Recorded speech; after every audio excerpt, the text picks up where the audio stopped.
Até quando as belezas de Florianópolis poderão ser cantadas pelos poetas da cidade? Filha da moça faceira, da velha rendeira tradicional. Talvez o maior conflito que a gente tenha na cidade é exatamente a extrema atratividade que ela exerce sobre as pessoas que a conhecem. Um sítio tão bonito del qual diversas classes sociais querem apropriar-se e aproveitar-se. Seja pelas dificuldades econômicas em seus locais de origem, seja pela melhor qualidade de vida que a cidade ainda oferece, o fato é que o processo migratório vem produzindo um incremento populacional muito grande em Florianópolis. É uma das regiões urbanas que mais cresce no país. Um estudo elaborado pelo IPUF concluiu que a nossa população dobra até 2030 e depois se estabiliza. Bom, então, se hoje nós temos 400 mil pessoas, nós vamos ter 800 mil pessoas em 2030. E aí começam as perguntas. Aonde colocar essas pessoas? De que forma? Que tipo de construção? Quais são as áreas que devem ser protegidas de toda forma, como Ribeirão da Ilha, Cacupé, Santo Antônio, mas outras áreas terão que receber um adensamento populacional. Sistema viário, se hoje já temos dificuldades, imaginamos que dificuldades teremos com o dobro da população e com os automóveis crescendo a um ritmo muito superior ao da população.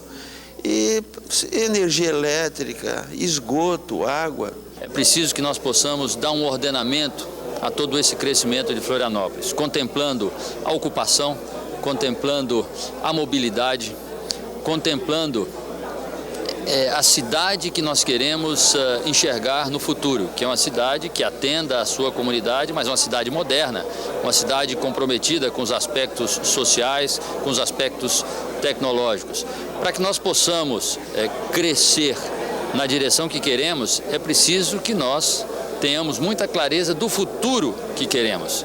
Foi com esse propósito que um grupo de 84 instituições, lideradas pela ONG Floripa Amanhã, elaborou o projeto Floripa 2030, que é uma agenda de estratégias para o desenvolvimento sustentável de Florianópolis e região.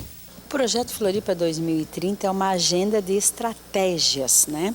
É um norteador que vai orientar, vai nortear no futuro, daqui até 2030, ações que serão desempenhadas. Vale lembrar que é um projeto que não concorre com o plano diretor, que é a preocupação de muita gente. Desta agenda de estratégias poderão surgir, sim, outros planos diretores no decorrer desse tempo. Isso não é um trabalho oficial, é um trabalho feito por uma organização não governamental que está doando a cidade. E isso é que é importante, porque é a visão não política, mas a visão sistêmica e técnica do processo de alguém que vive na cidade sem ter a disponibilidade municipal, pública, política do processo. Então, eu acho que esse cenário 2030 é tudo que a cidade precisava. Eu acho que num primeiro momento o que se tenta resgatar é uma imagem de médio e longo prazo, que a cidade nunca teve. Nós estamos vendo que a partir do início do Plano Diretor Participativo em 2006, da implantação dos programas de reserva da biosfera urbana, como metodologia do Plano Diretor, e agora, com essa perspectiva de 2030, nós estamos traçando cenários que vão além da gestão política, que é de curto prazo. Esse projeto 2003 se apoia num estudo como Florianópolis, como reserva da biosfera urbana, porque tem áreas que não poderão ser tocadas, são as áreas de preservação permanente, são os parques, esses são intocáveis. Como intocáveis também são os aglomerados históricos, como eu me referi, de Ribeirão, de Santo Antônio, esses são intocáveis, senão a cidade perde a sua identidade. O centro da cidade antigo já perdeu muito, lamentavelmente, por falta de um planejamento. Conselheiro Mafra, Felipe Schmidt, deveriam ser conservadas, como as grandes cidades, que reservam esse lado histórico como atrativo para os visitantes, para o desenvolvimento do turismo. Nós temos que pensar os cenários possíveis, quer dizer, qual é o crescimento da população, que cidade nós queremos.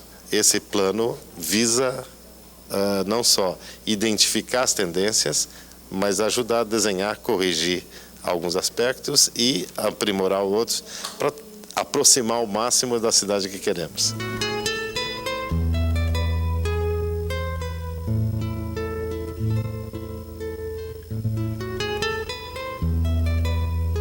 Hoje não se pode pensar que a gente possa prever o futuro e fazer obras, sejam elas de infraestrutura ou obras na área de desenvolvimento, que não sejam planejadas. Essas diretrizes, elas precisam hoje, fundamentalmente, deixar de ser um documento que vá para a gaveta, como é muito comum, para se transformar em ações concretas para que os dirigentes públicos, técnicos da Prefeitura, do Governo do Estado, das prefeituras da Grande Florianópolis, possam, com essas estratégias, se inspirar para pensar o futuro dessas cidades, desde a questão do transporte coletivo, da questão da água, da energia, do saneamento, da questão ambiental, que tem que ser pensadas no seu conjunto. Esse é o grande desafio desses estudos e dessas pesquisas que hoje estão à disposição da sociedade civil organizada, dos empresários e dos dirigentes públicos. E tomara que isso se transforme num documento de trabalho e não apenas num documento de prateleira. O grande desafio de um projeto da magnitude do Floripa 2030 é exatamente este: fazer com que o planejamento saia do papel e se realize. Principalmente porque esse documento propõe ações de desenvolvimento sustentável para Florianópolis e região.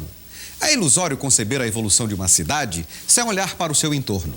Fundamental neste processo é a integração com as cidades conurbadas.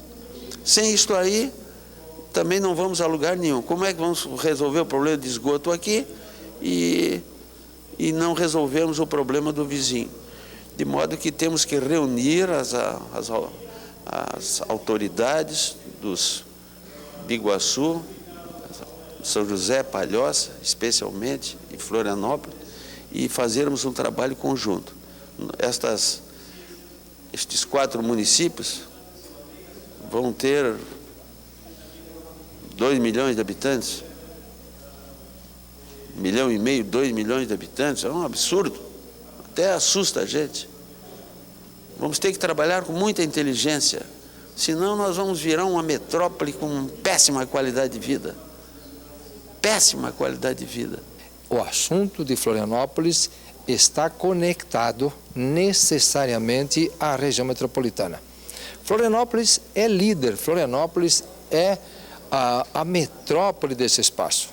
Então, ele não se faz suficiente, Florianópolis, no seu território, e ele é parte de um outro território.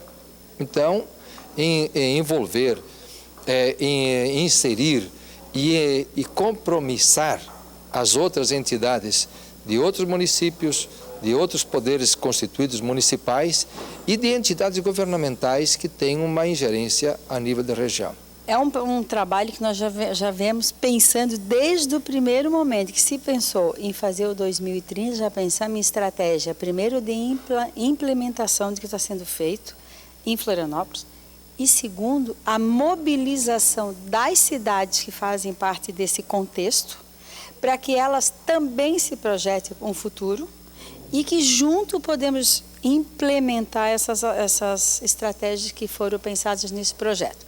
Muitas questões, como a salvaguarda dos ecossistemas, as baías, norte-sul, a questão da distribuição populacional, a questão dos transportes, fazem sim que esta seja uma região metropolitana. E se não se gera um tipo de gestão integrada metropolitana, não temos futuro. Isto tem que fazer-se ainda. Temos que reunir-nos com os prefeitos eleitos, é um momento muito adequado, para encontrarnos e ver se eles concordam com estas 5 estratégias, ou se temos que abrir o processo novamente de um certo ponto de vista com as entidades do continente e ajustar, agregar, incorporar, fortalecer finalmente para que também seja para toda a região a Agenda Estratégica de Desenvolvimento Sustentável. O Projeto Floripa 2030 é uma iniciativa de diversos setores da sociedade que se organizaram sob a coordenação da ONG Floripa Amanhã para criar uma agenda orientadora do desenvolvimento sustentável de Florianópolis e região. De junho a setembro de 2008, um total de 148 técnicos, representando 84 entidades, se reuniu para produzir este documento denominado Florianópolis 2030, Estratégias para o Desenvolvimento Sustentável, que define 5 estratégias de curto, médio e longo prazo.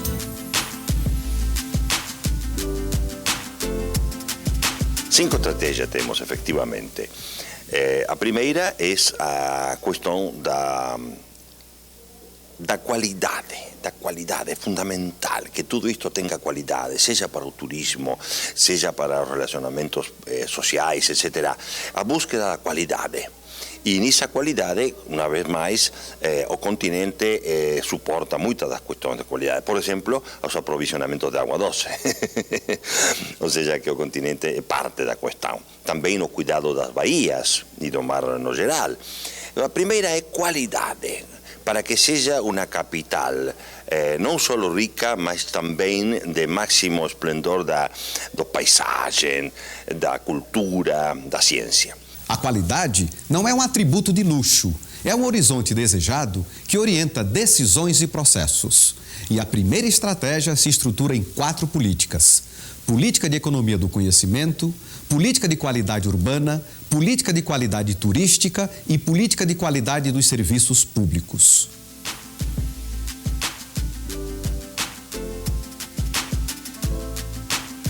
A segunda estratégia é a da polinuclearidade. Ela propõe 3 políticas: política de distribuição do crescimento populacional, políticas de espaços e equipamentos públicos e políticas de centralidade e multiculturalidade. Se aqui tudo se concentra em Florianópolis, no Distrito Centro, isso gera para o continente uma situação de uma certa dependência e de periferia. E também acontece em alguns bairros da própria ilha. Então, não, gerar apoio, gerar fortalecimento a vários núcleos no continente, na própria ilha, no norte e no sul, de tal modo que o desenvolvimento seja distribuído e não congestivo ou concentrado. No macrozoneamento é que nós vamos definir o que pode, o que não pode. Ou seja, nós estimularemos as novas centralidades, porque é isso que se espera, até para reduzirmos as questões de mobilidade da capital. Ora, se eu tenho como atender minhas necessidades de curto prazo no Santa Mônica, significa que eu não vou precisar me locomover para o centro da cidade. O que nós estamos vendo hoje? A pessoa arruma um emprego de temporada na Praia dos Ingleses, mas mora na Palhoça. Ele não tem como locar um imóvel em Ingleses na temporada, porque temporada até um rancho vai valer dinheiro. Na solução deste grande problema de como abrigar essa população, a sua mobilidade, nós, por exemplo, temos que tentar aproximar a moradia do local de trabalho. Nós temos que valorizar os investimentos equilibrados no espaço da região metropolitana. Não adianta nós constituir Florianópolis de qualidade de vida, como à primeira vista poderia parecer necessário, mas essa qualidade deverá estar presente nos demais municípios. Então, ali também instalar processos de produção, de atividades, de ocupação, de desenvolvimento, é uma das estratégias que ajudará Florianópolis. Então, o processo de desenvolvimento, ele não se garante com qualidade suficiente se for patrocinado só para Florianópolis. Terá que ser desenvolvido no âmbito da região. Então, todos os demais municípios terão que participar. Essa, a visão regional, que é uma das dimensões fundamentais de 2030, ela tem que ser garantida, inevitavelmente.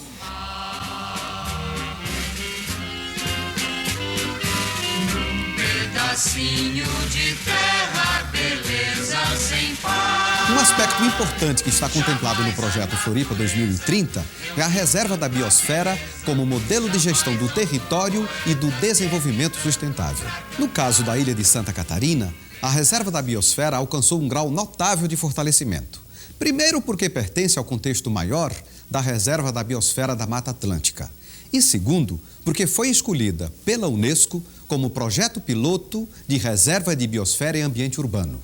Esse proyecto que usted está mencionando es, claro, muy importante aquí, pienso, para la región, para Florianópolis y el Estado, que forma parte de la Reserva de Biosfera Mata Atlántica. Esto es para armonizar, pienso, los conflictos que pueden tener proyectos de urbanización con la protección del medio ambiente y de las florestas que llegan aquí, que no son solamente proposiciones de protección de bosque, sino de uso sostenible de ecosistema, lo que incluye, por ejemplo, el agua, lo que incluye el turismo y, bueno, en general el bienestar del ser humano. Conheça um pouco mais sobre reservas de biosfera. As reservas da biosfera são áreas hoje reconhecidas em 105 países diferentes. São 531 áreas reconhecidas pela Unesco como prioridade, ao mesmo tempo, para a conservação e para o desenvolvimento sustentável. Isso pensar de maneira integrada. A grande novidade, vamos falar assim, das reservas da biosfera, trazida pelo programa Homem e Biosfera da Unesco, foi justamente colocar junto, há mais de 30 anos atrás, esses dois conceitos, o desenvolvimento e a conservação, não como coisas separadas que tradicionalmente aconteciam. En el Brasil hay 7 reservas de biosfera y el Brasil apostó por reservas muy grandes. Hay otros países que apuestan por más reservas de menos tamaño, pero aquí ustedes tienen la ventaja de tener estas reservas grandes y tener así planes de manejo, planes de coordinación a gran espacio, lo que pienso que yo personalmente es una ventaja. No Brasil tem uma política nacional que trata de que teremos pelo menos uma grande reserva em cada dos biomas brasileiros. Assim, nós temos a reserva da biosfera da Mata Atlântica, que é a mais antiga e maior delas. Temos da Amazônia Central, do Cerrado, do Pantanal, da Caatinga e da Serra do Espinhaço. Falta ainda do Pampa e falta ainda em alguns ecossistemas marinhos. E a reserva da biosfera da Mata Atlântica, como eu disse, ela é muito grande. Ela é a maior de todo o sistema da Unesco. Parte delas, justamente, desta reserva da biosfera da Mata Atlântica, significativa, está aqui em Santa Catarina, porque o Santa Catarina ainda é um dos estados que tem um remanescente florestal de Mata Atlântica muito importante. O que servem as reservas da biosfera? Para promover o bom uso do território, para integrar a gestão em termos de articulação institucional, de gestão participativa, envolver a comunidade, envolver os vários níveis de governo. Promover o bom uso do território, mediante a preservação e o manejo da paisagem natural, dá lugar à estratégia número 3, pioneira em reserva da biosfera em ambiente urbano.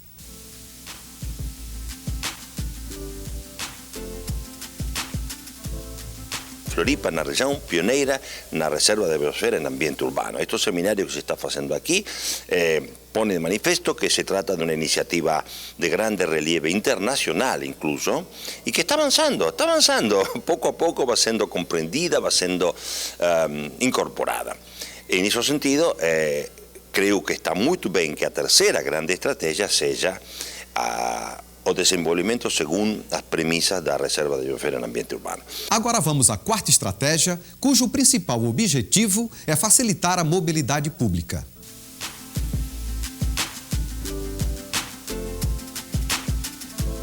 A quarta é a mobilidade, uma mobilidade também mais apoiada sobre o transporte público, coletivo, que são muito mais sustentáveis, que são muito menos consumidores de petróleo e de adiante, e de todos modos, seja com transporte público que privado, uma descentralização dos sistemas de transporte. O sistema viário da Grande Florianópolis ele é preocupante, porque você quando sai para um determinado destino, você precisa chegar nesse determinado horário que você calculou. E quando você menos espera, você depara com um problema. né? Então nós já precisamos pensar isso em conjunto, em forma de rede metropolitana, não só a questão do sistema viário, mas também a questão de segurança, a questão de saúde, a questão do lixo, que é uma questão também regional, que nós precisamos saber até quando nós vamos suportar um aterro sanitário, nós temos que prever isso já mais para frente. Nós temos tantas questões em comum que nós precisamos ver em conjunto, não só os 4 municípios da Grande Florianópolis, mas também São Pedro de Alcântara, Santo Amaro da Imperatriz, Governador Celso Ramos, Antônio Carlos. Eu entendo que esses 8 municípios eles têm que trabalhar em conjunto porque eles dependem da capital e a capital depende deles. Me parece que esse momento realmente é um momento de muito desafio, né? E é interessante imaginá-lo como uma oportunidade para termos uma sucessão de tantas proposições, de tantos atos propositivos, como bem representa o trabalho que foi apresentado aqui relativo à biosfera.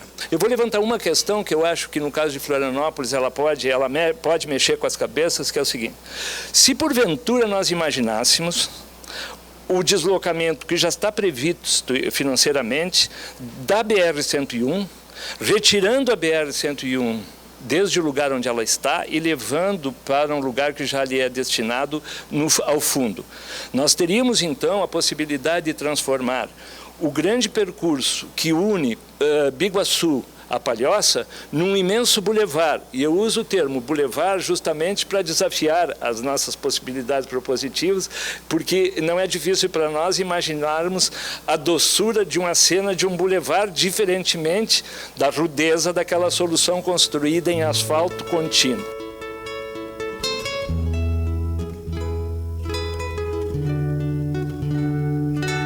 Nessa caixa, entendido como um espaço imenso, com largura generosa, nós temos todas as passagens de níveis urbanas solucionadas. Se nós adoçássemos isso, tirando o tráfego internacional e o tráfego nacional, e ficando com o tráfego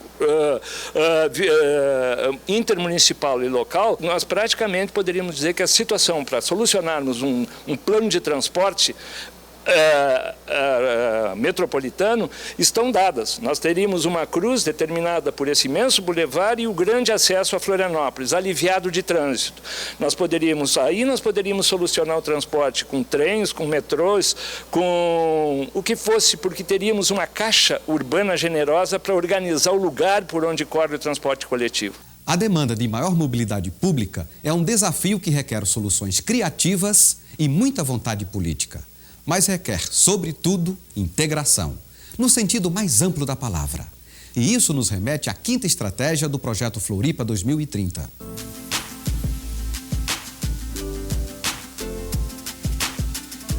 O assunto de pactuar com toda a região. Esta é a 5ª estratégia e é fundamental.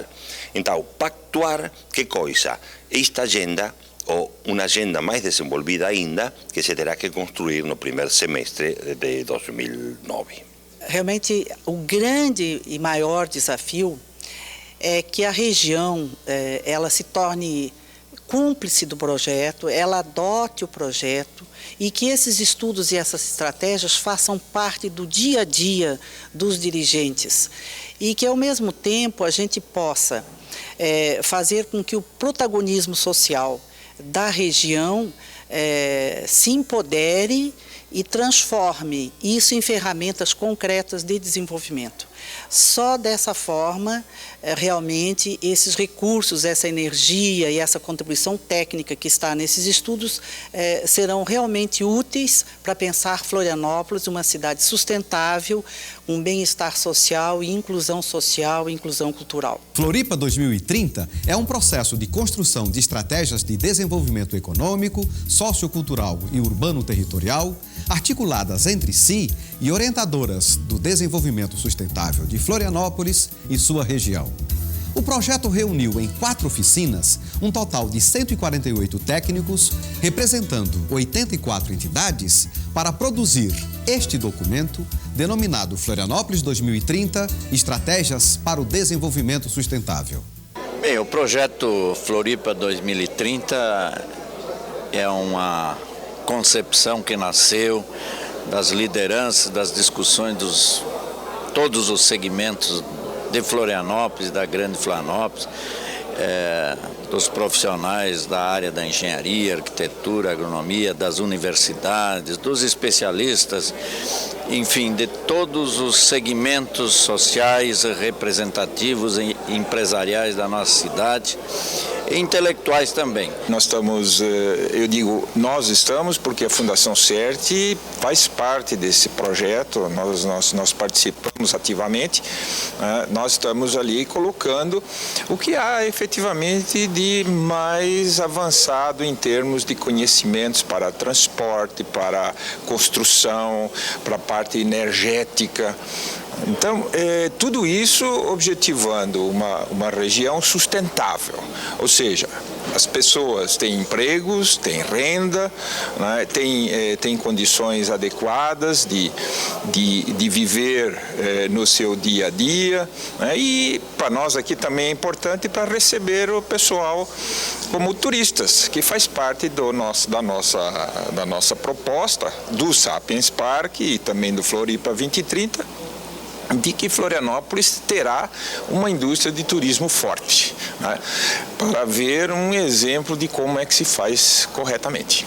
Com um programa sustentado nas competências, na inteligência, em estudos e pesquisas das universidades e com o envolvimento social e que venham a ser incorporados nas políticas públicas dos governos municipais ou dos governos estaduais ou federais, aí é que nós temos uma visão de futuro. Então, eu considero que Floripa 2030 é um exemplo muito positivo de uma organização sistêmica da sociedade para olhar soluções de futuro. O que eu acho que é muito importante e que foi recuperado nesta agenda para 2030 é a visão conurbada e metropolitana.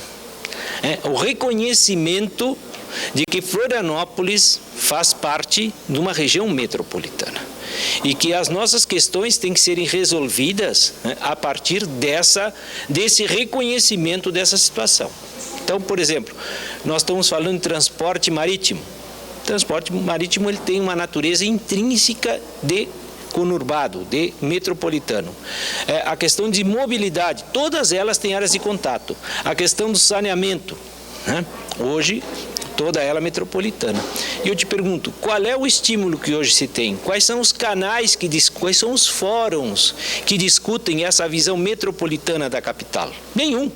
Eu posso te garantir porque eu estou há 2 anos presidindo o IPUF e há poucos dias eu fui conhecer um arquiteto de São José que trabalha o plano diretor de São José. Nós estamos falando de uma mesma cidade, porque para a pessoa que mora no Jardim Atlântico, saber onde é que termina Florianópolis, onde é que começa São José é muito difícil. É muito difícil. Eu vejo que esse ânimo que está surgindo, com prefeitos afinados ideologicamente em muitas situações, e com essa fartura de recursos que o governo federal vai drenando para áreas metropolitanas, eu acho que agora nós temos que nos unir. Não vai ter outra alternativa. A riqueza das propostas contidas no projeto Floripa 2030 é resultado de um esforço coletivo. E aí reside uma de suas principais características. Esse é o tema do quadro Capacitando para o Sucesso, que tem o oferecimento do Senai Santa Catarina.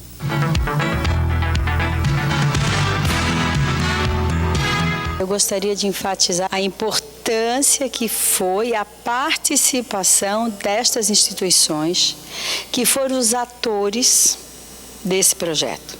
Nós fizemos um grupo gestor com 11 entidades e esse grupo gestor convidou junto, né, todas as 84 instituições, visitamos muitas delas dizendo, precisamos do técnico especialista nesta área. Tá?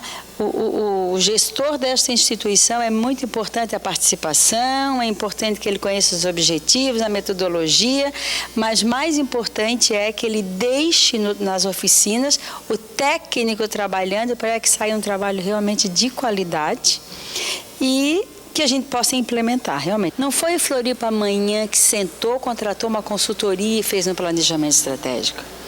Floripa Manhã monopolizou uma sociedade que passaram, em média, 6 a 7 horas trabalhando em cada oficina para a definição dessas estratégias. Por isso, eu acho um projeto riquíssimo e, com certeza, com o apoio do poder público, que tem que usar isso como base de trabalho, será o norteador das ações daqui para frente. Você pode acessar os melhores momentos dos programas apresentados aqui no site estadodeexcelência.com.br. Obrigado pela audiência e até a próxima semana com mais um Caso de Excelência. Um grande abraço e até lá!